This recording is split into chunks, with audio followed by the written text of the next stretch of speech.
This is Minecraft, this is Lego, and this is Howard. Using Lego Minecraft, you can build literally anything from the game. A tree, done. A sheep, done. One of the most traumatic things from my childhood, which I pray to God nobody else has to experience, also done. So I'm going to be trying to beat Minecraft, but everything I do in the game must also be done in Lego. Like, if I ate food in the game, I have to kill a Lego sheep and have my Lego minifigure eat it. Now, the first thing you do when you get into a new world is collect some wood, so I went to do exactly that. Built a crafting table, as well as a few basic tools to get started with my adventures. I spotted a village in the distance, which is where the first issues arose. I don't actually have the Lego village set, so I wouldn't be allowed to loot any of the houses, kill the golem, or really do anything but mine some hay bales. But if I could somehow build a blacksmith in Lego, that would mean that I could loot it. Alright, so we don't actually really know how I'm gonna build this. It's quite complex. I genuinely don't think I actually have nearly enough pieces to build it, but we'll give it a good go. So I began with the basic structure of the building with some walls and a bit of a roof. See, this building would use so many pieces, and being one of the first things I build, that would be an issue. But the chests inside of it could be incredibly useful later on, so I needed to do it. And once I'd finished the build with a furnace, torch, and a minifigure, I had a decent bit of iron, some armor, and a sword. Now I was on to mining. I still had barely any loot on me or anything, so when I saw this cave, I knew I had to jump in it. Now there are three things that I really needed: coal, iron, and diamonds. And in order to be able to get any of that, I needed to start building a cave in Lego. Most importantly, I need a section with ores, lava, and loads of mobs so that I could get as many resources as possible. So I've got a pretty simple plan, which is basically just building a sort of square base where I have the walls with sort of lava ores all in them. It's going to be reasonably simple, but hopefully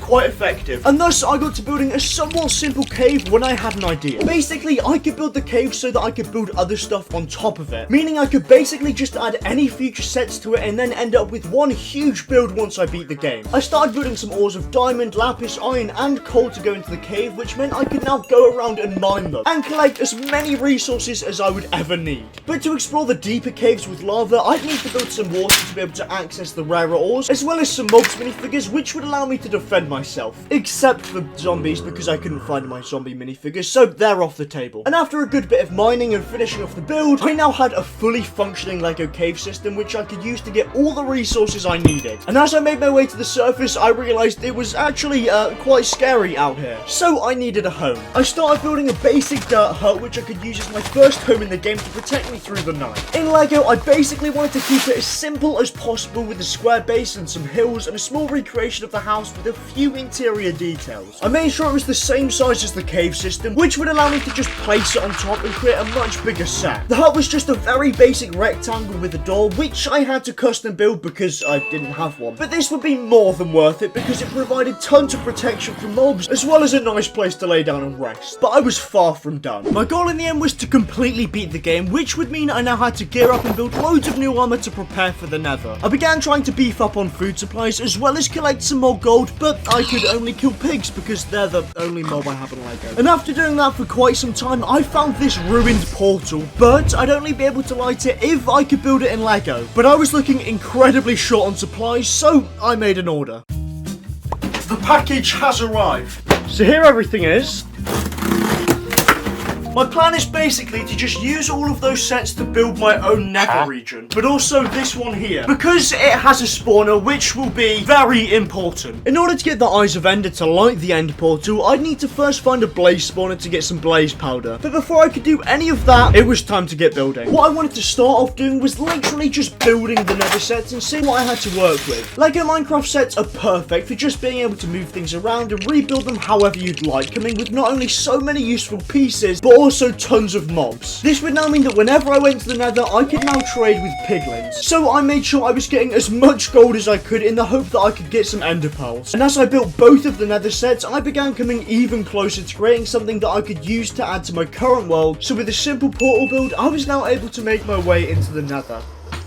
As I made my way into the nether, I realised just how dangerous this place is. There's literally no shelter from anything and lava is everywhere, not to mention the dozens of mobs everywhere that want you dead. If I wanted to be able to use this place though, I'd need to start building myself a Lego nether set. With two already built, I started off with a nice square base and my plan was essentially to have a set with a forest, tons of gold, piglins and a blaze spawner. In the meantime though, I spent absolutely ages trying to find a blaze spawner and began making my way down to it, But I really would need a Lego shield if I wanted to survive, because this place is so dangerous. I wanted this set to have loads of levels and basically 4 pillars so that I could add the final set to the top of it. And if I wanted to get some ender pearls, I'd need to add a warped forest as well as tons of piglins and a blaze spawner for blaze rods. I never want to do this again, but after ripping out some parts for the spawner and building it in Lego as well as kidnapping some piglins and forcing them to trade with me, I now had everything I needed. And thankfully the nether set was done, coming with tons of mobs to trade with, ores and a spawner, not to mention a portal connecting it with the other set. And not only did it mean I now had tons of stuff, but also meant that there was only one more section to add.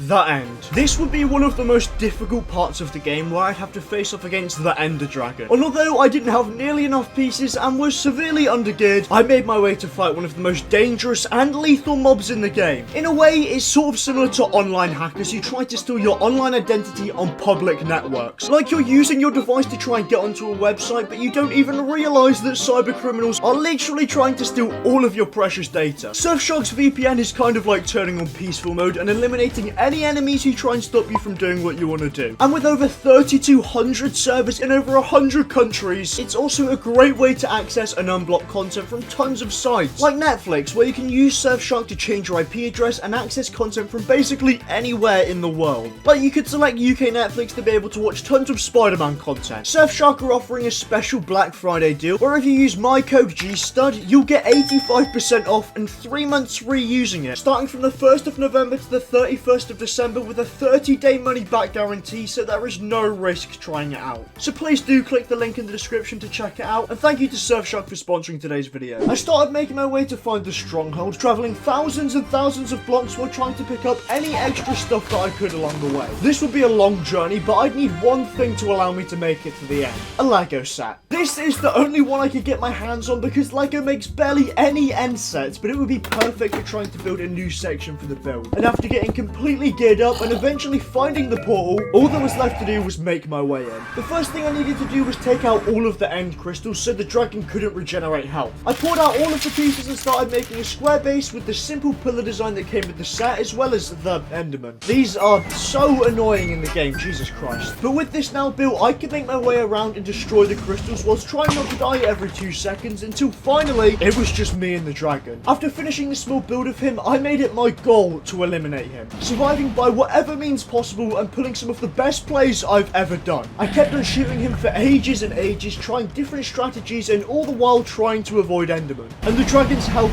kept ticking down, until finally, after one last shot, I'd done it. After all of these hours of painful gameplay and limitation, I'd now not only beaten the game, but also had a huge Lego Minecraft set to represent my journey, as well as a hefty credit card bill and no room to put it, so please subscribe. I need this so badly.